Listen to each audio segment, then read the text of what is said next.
તો સોરી ક્ષમા માંગુ કે કાલના કાર્યક્રમમાં થોડોક ફેરફાર થયો.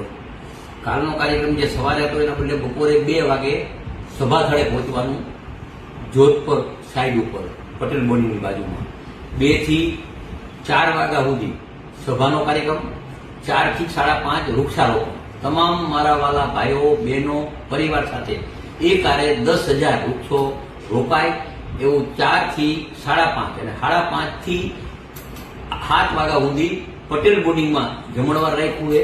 કે મારા વાલા ભાઈઓ તમામ આ ટાઈમમાં ફેરફાર થયો. તમામ મારા કાર્યકર્તા એકબીજાને ફોન કરીને જાણ કરી મુખ્યમંત્રીનો ટાઈમ 12 ના બદલે ટાઈમ ફેરવો છે. મુખ્યમંત્રી 3 વાગે ઉતરશે અને 4 વાગે નીકળી જશે અને 4 વાગ્યા પછી આપણે તમામ સાથે મળી વૃક્ષારોપણ કરશી. આ 10 લાખ ઝાડવા એને જોશી અને મોરબી ના વર્ષોથી આ જે સેવા કરતા માણસો 75 જણાની એની માહિતી ભેગી કરી એનો પણ આપણે અભ્યાસ કરશી. આપણને ખબર પડે કે આટલા વર્ષોમાં કેને કેને કામ કર્યું અને હજી કોઈ બાકી રહેતા હોય તો અમને લિસ્ટ આપજો. મારી નમ્ર વિનંતી છે કે કાર્યક્રમ 2 વાગ્યા પછી ચાલુ થશે.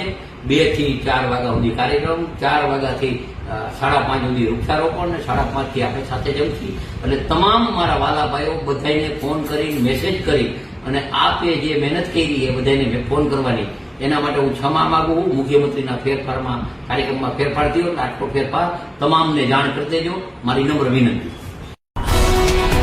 ગુજરાતભરના તાજા સમાચાર મેળવવા માટે અમારી ગુજરાત નેશનલ ટીવી ન્યૂઝને સબસ્ક્રાઇબ કરો, બેલ આઇકોન પર ક્લિક કરો.